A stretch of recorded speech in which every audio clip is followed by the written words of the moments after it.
Thank you so much for joining us and always following West Nile Web. And we are so glad that you have been participating in all our programs. Today is a very special day because if you've been watching keenly on the political landscape of West Nile region, Honorable Bernard Atiku of Aivu, and now it's going to be Aivu Division, dropped a bombshell, what I would call, and this is about his switch from independent, let me say, because 15 years in the FDC, from the district council to the parliament, and then switching finally to national resistance movement. And this has taken the waves across the region. We would like to ask him why he has chosen to switch from opposition to the national resistance movement. And join me to welcome Honorable Bernard Atiku to West Nile Web offices. Thank you very much. I'm glad to be here on my maiden appearance on West Nile Web TV. Yes. And to have this interaction with the viewers out there. But you know, we're all in the COVID period, and COVID is real. And I believe it's important that we observe all the SOPs. Yes. But for this show, you'll permit me to remove the mask so that I can be audible enough for you to listen to whatever discussion we're going to be having here. Otherwise, the distance between me and my host Yes. is good enough to avoid the spread of the virus, if at all he has it or I have it. But I think as I was coming in here, I went through all the checks. Okay. So I believe we are in a COVID-free environment, and therefore, for the viewers' case, I would like to request that you allow me to remove the mask. Thank you. All right, thank you so much. My name is Remelia Amandu, and we shall be here for the next few minutes to ask some of the questions regarding the topic I just introduced. So first things first, Honorable, from the District Council to Parliament for the first term, and then about 20 years, if I would say roughly. Not really 20 years, yeah? Yes. Okay, fine. Okay, Finish your question. 15 years from the District Council to Parliament, and you have largely been opposition. And now there comes a time when you switch from the opposition to the national resistance movement. What actually made you decide to cross to the ruling party? Thank you very much, Amandu, for this very important question. I'll start by giving you a background, my political background. Yes. I am a son of the soil from Adumi, particularly from Nyovra Parish and a village called Oyavo. I went to all the schools within the region. I remember Mbachi so much. My primary, I started in Awindiri. Yes. Then we shifted to the village briefly. I was there also in my community primary school for about 2 or 3 years. Then I went to Kampala, did my PLE from a school called Wandega Muslim Primary School. From there I came to St. Joseph's College, Ombachi, 4 years. Then went back to Kampala in Caltech Academy for my A-level for 2 years. Then I joined Makerere, particularly the Department of History in Makerere University, where I did development studies as my first bachelor's degree. Yes. And I graduated in 2004 towards the 2016 general elections. And of course, as always, the year in between, that is 2005, was a year when political parties and political figures were jostling left, right, and center to position themselves for the upcoming general elections of 2006. Yes. Now that was the time when I had already graduated, and as a political animal, I was also keeping my head up and trying to position myself for the upcoming general elections. Now, that was the period, of course, from 2000, when I just finished my A-level. Yes. And joined, of course, Makerere University. That was the time when Besige became very active. Yes. Remember his critique of the NRM's 10-point program, which of course made him to part ways with NRM. Yes. That was the time when, as youth, in their prime age, we joined Besige in the reform agenda, particularly the Makerere University chapter. Yes. So we're the ones, moving around with the Besige message of change, and I became very active. And fortunate enough, when time came in 2004, when I was actually now graduating in university, that was the time reform agenda transformed itself into Forum for Democratic Change. That's true. And we all got incorporated there. So that was the time when I got to know the political figures in West Nile and associated with them. Those who also, the likes of Honorable Kasiano Wadri, Honorable Alex Onzima, Honorable Aruma Drazu, the likes of Fungaro, and others, the Abia Christians, because people are now forming regional blocks of how to popularize FDC in their various regions across the country. And as youth from the university, we were one of those that actively participated in strategizing for popularizing FDC in the region.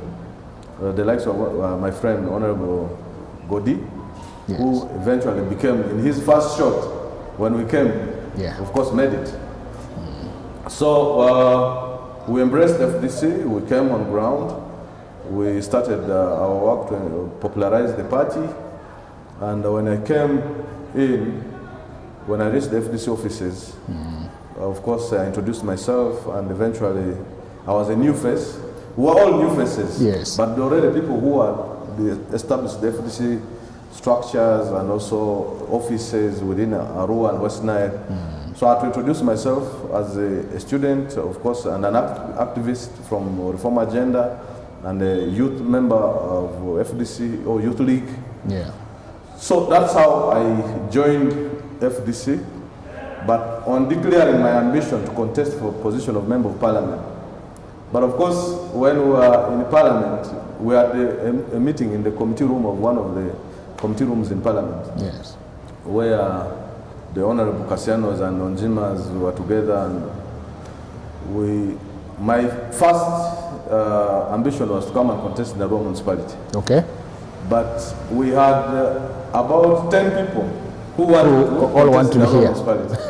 So when we started, digging deep into where we came from, or our birthplace, yes, within the region, when I told them I was from Adumi, people were like, but we don't have a candidate in Aivu. Why don't you go to Aivu, leave these other 9 people in the municipality to sort themselves out? I accepted.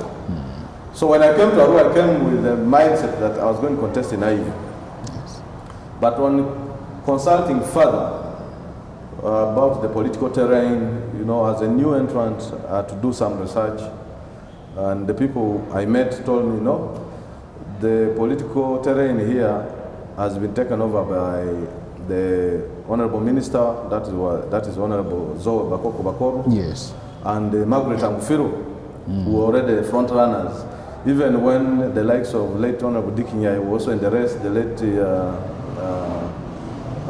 Nyakuta, yes, they were overshadowed by the 2 women who had taken the arena. So the discussion was between Bakoko and Angufiru, period. Atiku was not so in the I picture. told, even if I came in, I will not get the political cloud that I wanted. And the period was already short. Yes. I said, fine.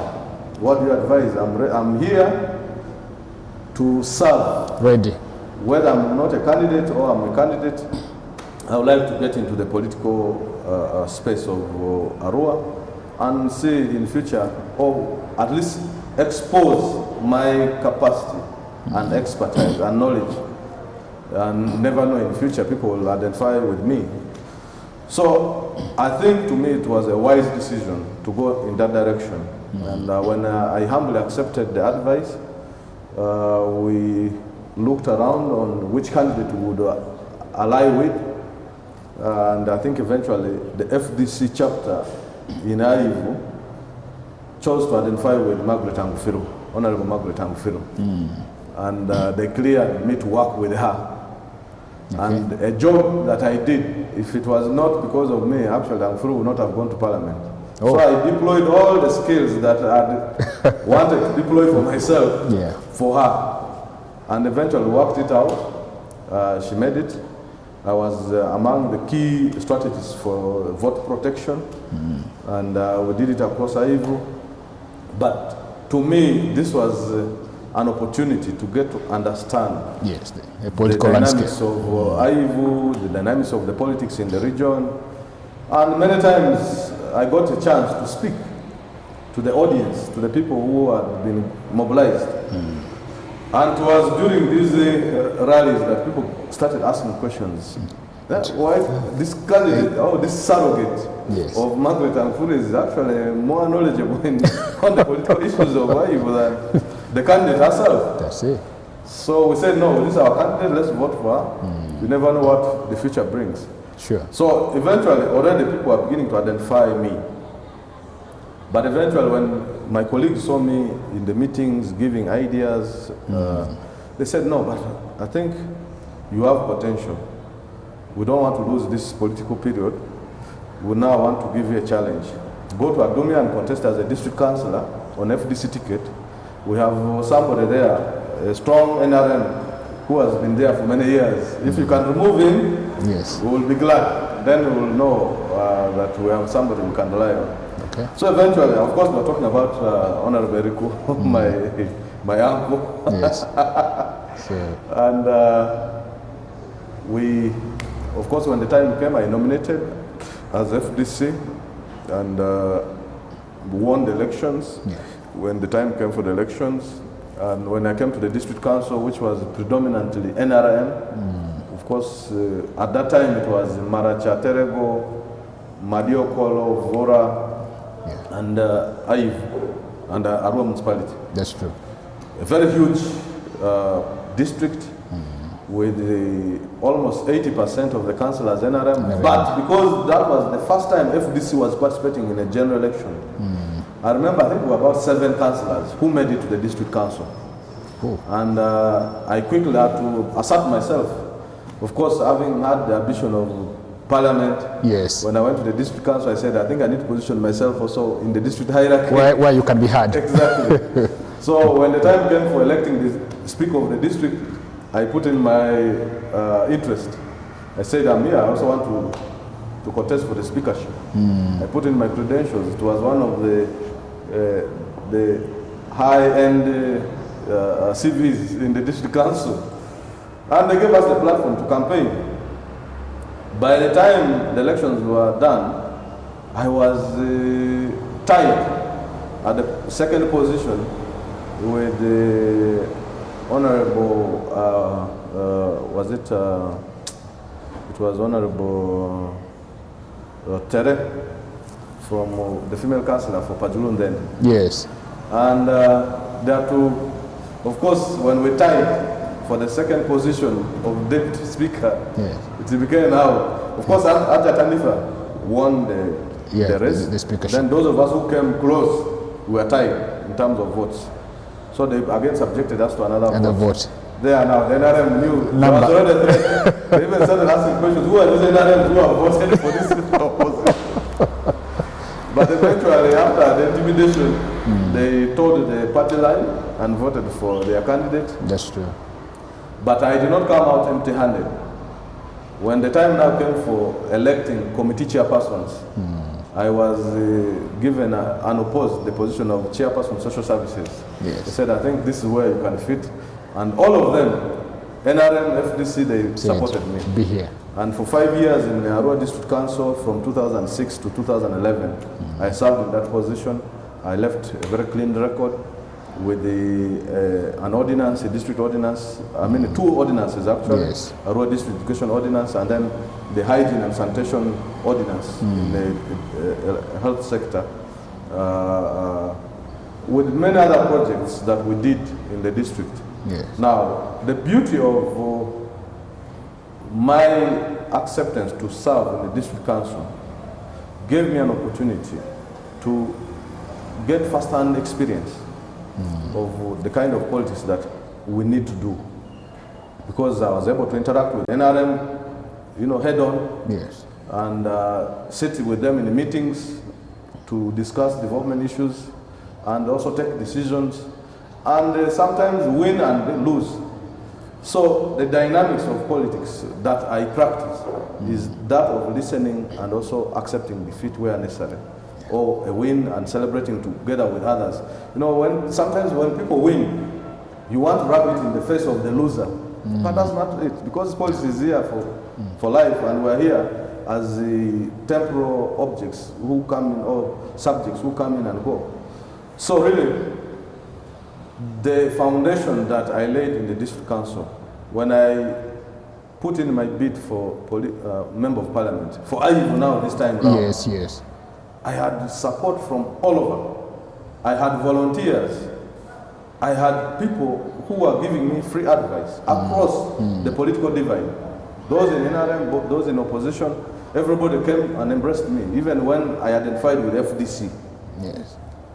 And if I remember very well, the money I spent in the elections was less than 10 million shillings.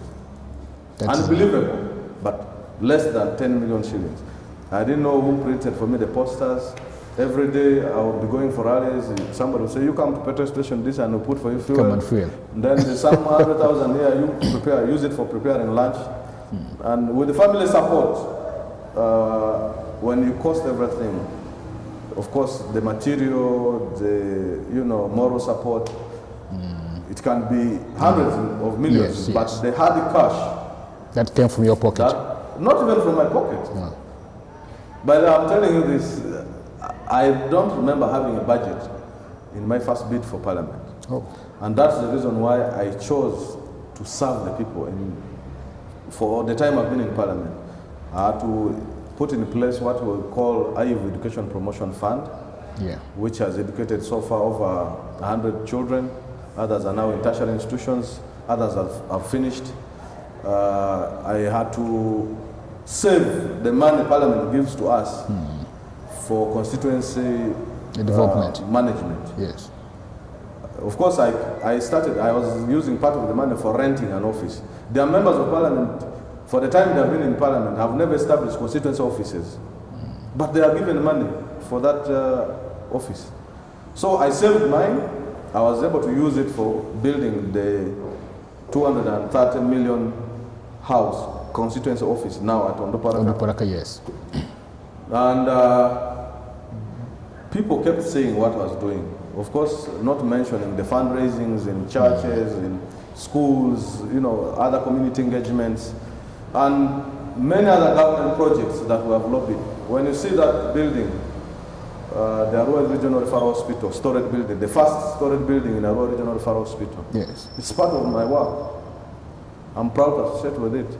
They came here with 900 million. They wanted to use it for renovating the whole structure. We said, take your money back, go back if that's what you want to do here.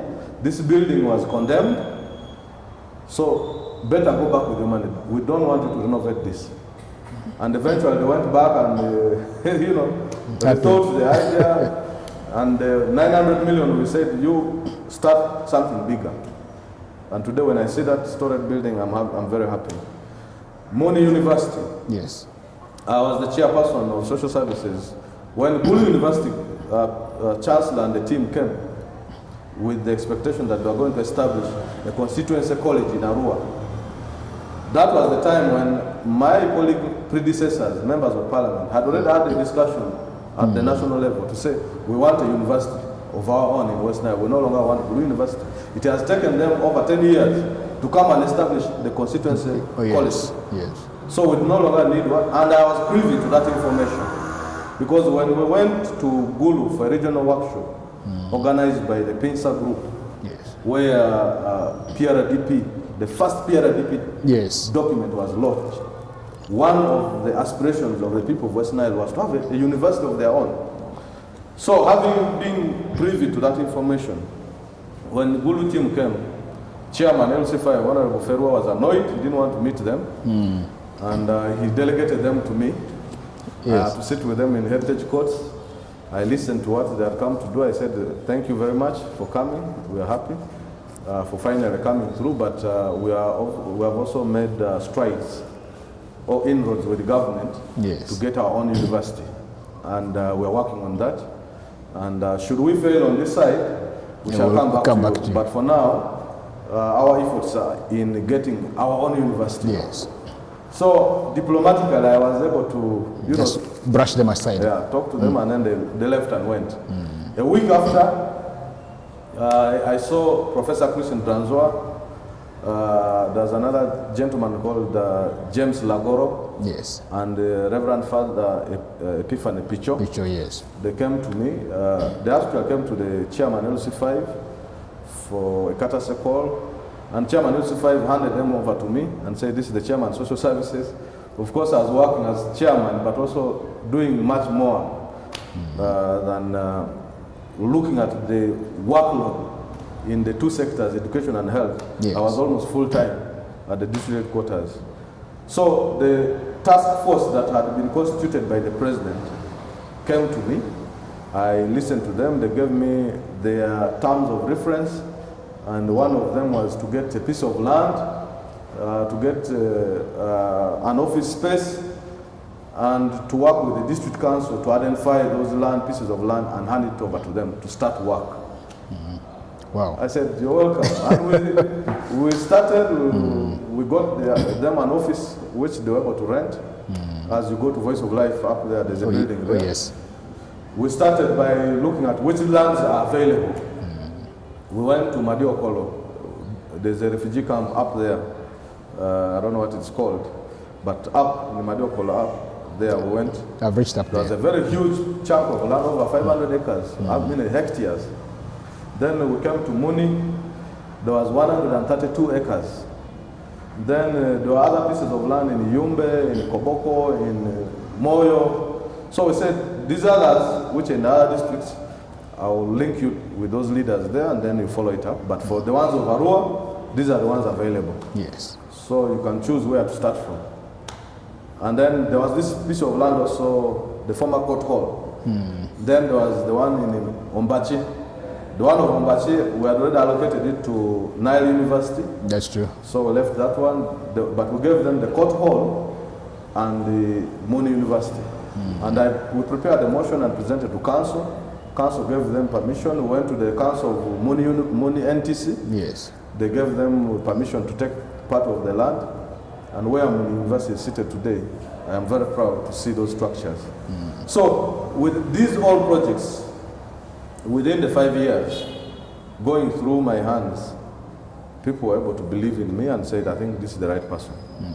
So I won my first election to Parliament on FDC ticket, 2011 to 2016. Yes. And as I said, the enormous contributions or achievements I could enumerate. But now when we came to 2016, of course, when I went back to Parliament, we were given huge documents. That was in 2011. Yes. And I had read through. When I looked through those books, I saw, my eyes landed on the creation of regional cities in Uganda. And Arua was one of those regional cities. Now I reflected backwards to find out, this Arua city, will it be only Arua municipality? Or it will engulf even Aiv, or part of Aiv, or the whole of Aiv? So when I looked at that, I went ahead and looked at some of the documents. I realized the parameters for the regional cities to qualify, much as National Development, National Planning Authority had planned for these regional cities, they had to fulfill some parameters. The first being the population, minimum of 100,000 people. Yeah. The second being, actually 300,000 people. The second being the land coverage, minimum of 150 square kilometers. Now, Arua municipality, as it is, 10.5? no, it is 10.1. Okay. square kilometers. You can walk it on foot within 10 minutes. Close. Then the population in Arua municipality at that time was around 50-something thousand. I mean 60,000. Aivu, which surrounded the municipality, had over 390 square kilometers of land, with a population of 240,000 people. Automatically that rang in my head and said, you know, this city now will automatically have to affect Aiv. And we have had this slogan of Aiv gas previously. Yes. And for the right reasons. This municipality has suffered land fraud, corruption on land transactions. People have grabbed public land and converted them into private land. The kind of developments that are taking place are not taking place according to the physical plan. So, secondly, the people had initially, because of what was happening in the municipality, where people are grabbing land left, right, and center, even selling one piece of land to over 5 people. They decided that with that corruption, we are not entertaining any expansion of the boundary of the municipality, into Aiv. So I now looked at those facts. I said, now, what do we need to do? I came and consulted my elder, the late Honorable Dikinyai. I confided a lot in him for guidance and for wisdom. And he told me Atiku was the one who initiated this Aiv gas thing. But now you have explained the issue of the regional city. And I think I can trust you in undoing this Aiv gas slogan so that we can get the city. So I sat with him, we agreed on the strategies, and he said, don't take it head on. When I was doing it, I did it with the businessmen, I did it with the elites, and with the population. So that means you have to form a group of elites and businessmen first. Yes. Educate them about what we're talking about. Once they understand, then use them to go and undo the minds of the people out there. No, yes. And that's exactly what we did. Okay. When people are talking about Aiv think tank, the Aiv think tank came about for that purpose. And we successfully did it. Of course, in some areas, they received animosity. They were violently treated, but they had to stick to the message and explain themselves until all the sub-counties had to pass resolutions. And the issue of how I came on board as a whole, they said, we cannot cut a bit of Aiv to be in the city while the rest remains outside. If you want Aiv to be in the city, bring the whole of Aiv. So that's how each sub-county passed the resolutions to be part of Aiv in the city.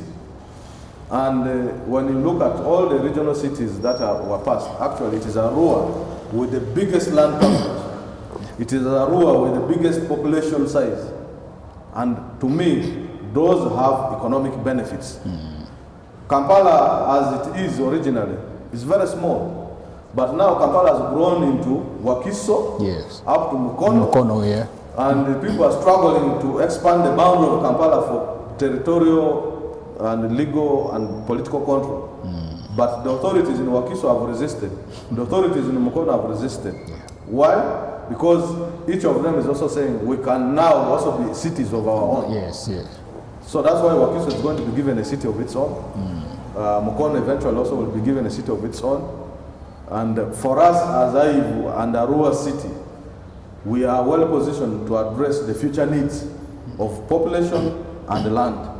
We can now do the physical plan so that in future the developments can now take those plans into consideration. So really, that is how I now get into conflict with my party. When I finally talked with my people here about this development, I now approached my seniors in the region, particularly the Honorable Kasiano Ward, who was by then my chairman of West Nile Parliamentary Caucus. And I was his Secretary General. So I came to him and I said, now the politics of Aivu and the developments, I've taken this trend. You are aware about the regional cities. I've been engaging my people about this, but I believe being in an opposition, we may not achieve what we want. So I have networked with some of the NRM MPs and ministers to ensure that the president gives us audience so that we can explain how we want our rural city to be implemented. At first he gave me a go ahead, said it's okay. So I linked up with Honorable Atiku Gabriel, who was then the MP of Arua municipality, yes. And we secured an appointment with the president when he was coming for the memorial mass of my first member of parliament, yes, the late Honorable Gaspero. We met the president in the Pokea primary, and we explained what we had wanted to share with him. And he said, fine, Nakalema, together with the people in the Ministry of Local Government, take this matter up and see how it can be worked out. Unfortunately, it took some time. We had to go and again look for him up to Hoima in Fort Portal, yes, when he was doing the Rwenzori tour. We camped there for like 1 week until we met him at around 2 a.m. in the night.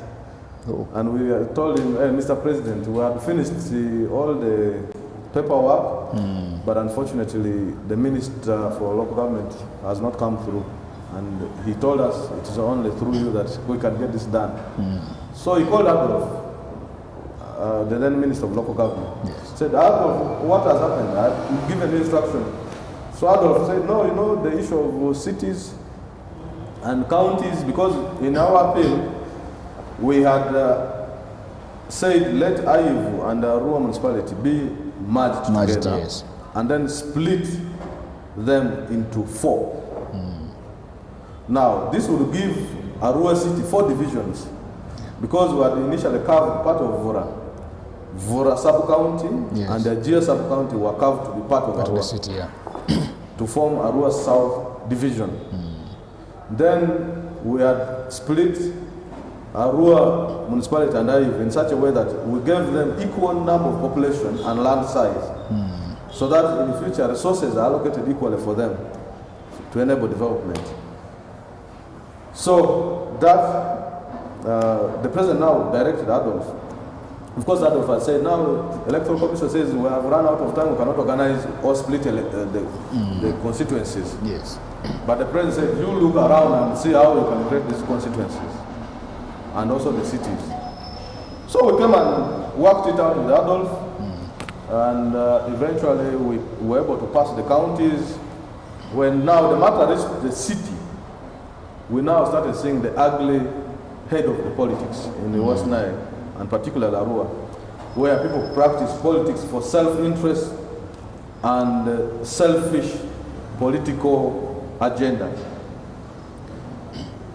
Word started going around in Arua municipality that Atiku and Aredro have connived to destroy Arua municipality so that it doesn't appear in the face of West Nile. They started saying now these Aivus now want to chase away the non-Aivus, particularly the Aringa people. It became very ugly. But the matter, they petitioned the president, we went to State House, we had a dialogue. The first dialogue was with a lot of exchange. Up to the president started meeting us around 4 p.m.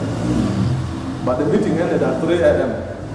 That's one meeting going on. One meeting, until the president said, you people, I'm tired. I'm directing the religious leaders, you go and resolve this issue of sectarianism, is it tribalism? These are petty things. Go and resolve them. Meanwhile, for Minister for Local Government and the PS, go to Arua, find out how the issue of Aivu and Arua municipality becoming part of the city and how the constituencies were done. Give me a report. So, we again came back. There was a meeting held in Rocks and Roots by elders and religious leaders to resolve these issues of these allegations of tribalism, yes, and yet we are one people. You know, there are some political elements here who can do propaganda. Within a few seconds, you find the word going around everywhere. All over, yes. Even until we are going for elections, they're saying Atiku is bringing the city to chase Nana evils. They spread it all over. They even created a booklet of falsehood.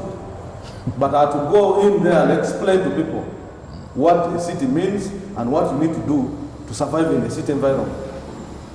And of course, eventually, the rest is history, but part of our political history.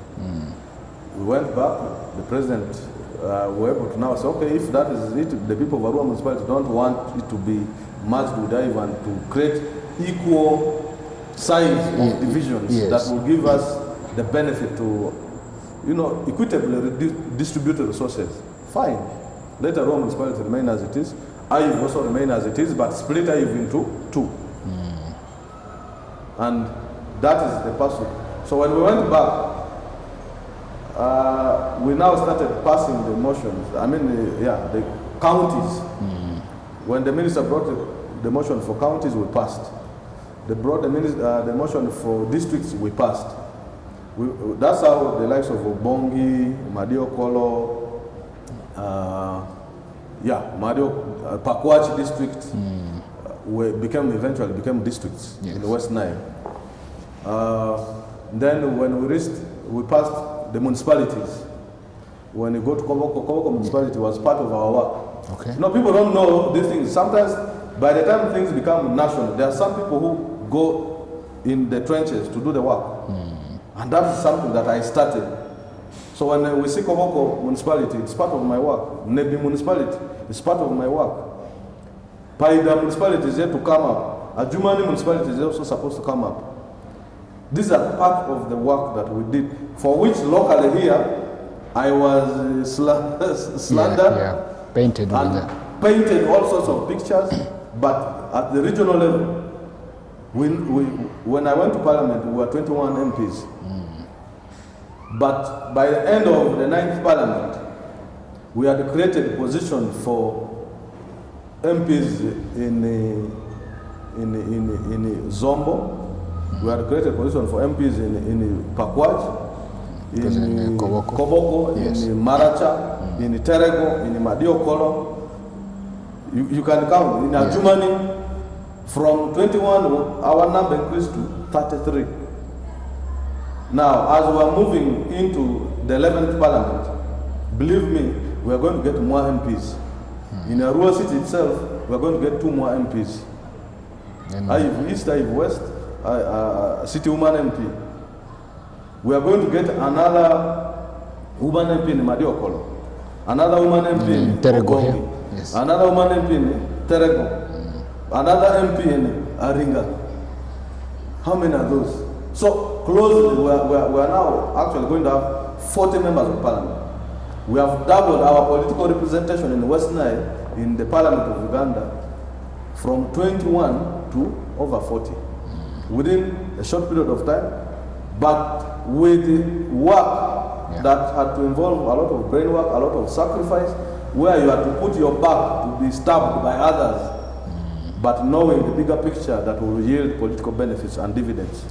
So eventually, when I now brought this matter, when I went to meet the president, I came and shared with my colleagues. Instead, they took this message to Najanankungi headquarters and said, Atiku Bernard is these days a more of NRM. Whatever he's doing is going to give political capital to NRM than opposition. For them, they wanted the status quo as it is. So that's basically where it all started. Exactly. That means we will still remain with only 21 members of parliament representing West Nile. But we now have close to 40 as a result of what we did. Many places have become districts, others have become municipalities. We now have MPs to represent some of the areas that had been forgotten, so that they raise the voices of the people in those areas. When we see rural electrification lines going on, when you see the project for National Grid now coming almost to fruition, It is part of the sacrifice we have had to make. It is part of the networking that we have had to do. Maybe just to remind you that there's a hashtag going on social media about no power, no votes. You have been updating the region about this. I am the brain behind that. I announced it to the Minister of State for Energy when we came to do the stakeholders meeting in Nebi. I told him, you have delayed this project. This time we're about to approach the next elections. If this project is not implemented as planned, expect myself to go around the whole of West Nile to decampaign NRM using this project. But I can humbly say, as we talk, the contract was signed. Yes. I have followed the money for this project right from initiation when the report was sent to the president. You know, all loans that are passed by Parliament first go to the president for his approval. The president approved this loan way back in 2016. It was hanging somewhere for some time. I had to go to Minister of Finance to dig out the document, to tell the minister, when are you tabling this loan before Parliament? Then when the minister brought it before Parliament, there were people who are being mobilized to decampaign the loan. Why? That West Nile does not have capacity to consume, there's no demand for electricity in the region, so giving $100 million to a region without demand for electricity. We even had to organize, at the time when I was the chairperson, West Nile Administration. What you see as WENDA, West Nile Agency. Yes, Development Agency. West Nile Development Agency is my brainchild, part of my work, together with the leaders. We sat in the Paul Memorial with the leaders from LC5 chairmen and MPs and said, now, previously, we used to have Mayank. Yes. Mayank was formed using the slogan or the names of the districts. Yes. Moyo, Adjumani, yes, Yumbe, Arua, Nebi, and Koboko. True. But eventually other districts came on board.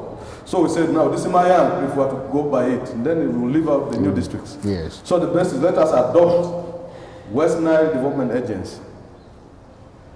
Of course, we have IV Development Agency. So that for another time. Yes. The idea, we went and met the president with a memorandum of understanding which we had written from Popol Memorial. When we were presenting before the president said, but you know, this issue of power, I'm being told West Nile does not have demand for it. That's when I shot up and told the president, Mr. President, of course, even one of our colleague members of parliament, who is a minister, was siding with the president on that misinformation. Oh. So I told the president, Mr. President, factories cannot, or industries cannot come up in West Nile when there's no power. Power is one of the things that will motivate investors to come to the region. So give us power and see whether we shall not consume it. So he had to put Irene Muloni, the then Minister of Energy, on loud. He called using his capability and put her on loud. The popular one. Yes, and they told the people to listen. We all went silent and started talking to Irene Muloni. I am here with the people from West Nile.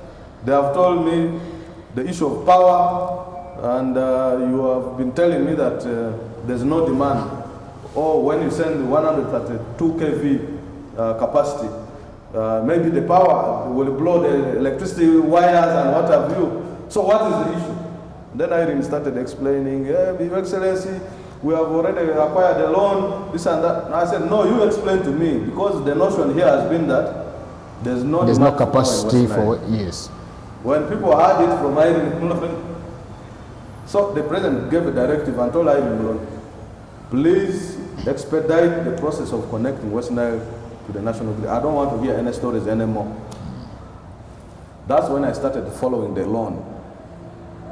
Until when it came before us as a committee, we passed the loan for the first time. Behind me, some people went and removed the component of capacity building, which was constituting 5% of the $100 million.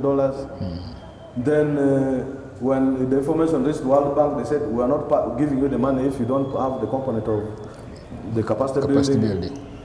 I had to go to the chairperson, Honorable Said Abumba, and say, please work on this. If not, they called for us a meeting in Imperial Royal. We went there. One of my colleagues was saying, no, the people of West Nile don't have demand for all this power. I called him. Oh. By the time my colleagues came, his legs were not touching the ground. I said, do you know how many people are dying in Arua Regional Referral Hospital because of intermittent power supply? Chair, I'm going to die with some of you if this loan is not passed, because we have already lost many lives. You people have already sacrificed many lives in West Nile. So it will not cost me to lose my life with some of you. By afternoon, the report was ready for us to sign. And we signed the report, presented it before Parliament. Another struggle started. Even after Parliament had passed the loan, people were still, doing a lot of, playing a lot of games. Until to get into Ministry of Energy to ask them what has stalled this loan project. They said, now you see, the government has not yet paid people. I said, but